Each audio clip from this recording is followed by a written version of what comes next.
ओडिशा रे गड़ी उठी अनेक सरकारी और बेसरकारी इंजीनियरिंग कॉलेज एते गुड़े इंजीनियरिंग कॉलेज थिबा सत्वे ओडिशा रे एटी पिला माने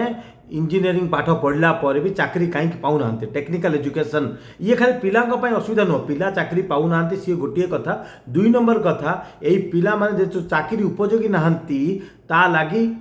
ओडिशा रे इंडस्ट्री बढ़ुनी ओडिशा रे जो कंपनी मैनेजमेंट स्ट्रगल कर भल मैन पावर मिलूना आर गोटे कारण है आम जिते सब इंजीनियरिंग कॉलेज और टेक्निकल इंस्टीट्यूशन आम ओडिशा देखुचु एठी प्रैक्टिकल लर्निंग और प्रैक्टिकल ऊपर ध्यान दि जाऊनी ये खाली थियोरिटिकल पाठ पढ़ा हो पिला माने परीक्षा दौरान से परीक्षा कॉपी करके पास किंतु कौन सी पिला लैबोरेटरी उपर फोकस करा आम एजुकेशन सिस्टम रे जेहेतु लैब उपर आम फोकस नहीं आम पिला दक्षता विकास करूँ आउ से लगे आम पिला माने अनएम्प्लॉयड होती चाकरी नहीं आउ ताहारी फल ओडिशा नूतन जो उद्योग तैयारी से सफल हो पारती विफल होती कहीं ओडिशा मेन पावर भल तैयारी हो पारना।